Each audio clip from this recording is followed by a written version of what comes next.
ప్రాణం తీయడం కొంతమందికి ఈజీ కావచ్చు. కానీ ప్రాణం నిలబెట్టాలంటే ఎంత కష్టమో డాక్టర్లకు మాత్రమే తెలుసు. ఇక లేడు అనుకున్న వారిని బ్రతికించడం అంటే అసాధ్యమే. ఇక అకస్మాత్తుగా ఆగిపోయిన గుండెను అకస్మాత్తుగా కొట్టుకోవడంలా చేయడం ఇంకెంత కష్టమో డాక్టర్లకు మాత్రమే తెలుస్తుంది. అదేవిధంగా ఒక మహిళా డాక్టర్ ఒక పసి బాలుడి ఆగిపోయిన గుండెను మళ్ళీ కొట్టుకునేలా చేసింది. Lady doctor Ravali. వీడియోలో చూడండి, సమయస్ఫూర్తితో బాలుడిని కాపాడిన డాక్టర్ ఇప్పుడు మనం చూస్తున్నాం.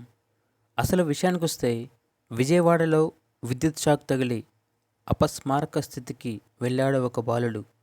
అటువైపుగా వెళ్తున్న డాక్టర్ బాలుడిని చూసి వెంటనే దగ్గరికి వచ్చి ఏమైందని ఆరా తీసింది. అక్కడ ఉన్న స్థానికులు జరిగిందంతా చెప్పారు. అప్పుడు వెంటనే ఆ లేడీ డాక్టర్ సమయస్ఫూర్తితో సిపిఆర్ చేశారు డాక్టర్ రవలి. ఆ బాలుణ్ణి బ్రతికించడానికి తీవ్రంగా ప్రయత్నించారు ఆమె. కనీసం 5 నిమిషాల పాటు సిపిఆర్ చేయగా ఒక్కసారిగా ఆగిన గుండె కొట్టుకోవడంతో హుటాహుటిగా హాస్పిటల్కి తరలించారు ఆ బాలుణ్ణి. పూర్తి చికిత్స తర్వాత ఆ బాలుడు కోలుకున్నాడు. ఆ బాలుడి పేరు సాయి.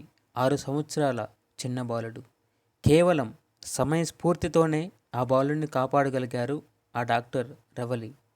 పిల్లాడి ప్రాణాన్ని నిలబెట్టడానికి తీవ్రంగా శ్రమించారు.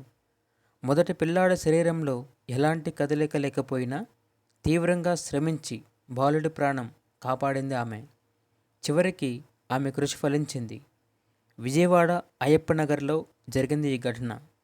అక్కడ ఉన్న స్థానికులు శభాష్ డాక్టర్ అమ్మ అని, విజయవాడ మొత్తం ప్రజలు ఆమెను ప్రశంసల వర్షంలో ముంచెత్తుతున్నారు.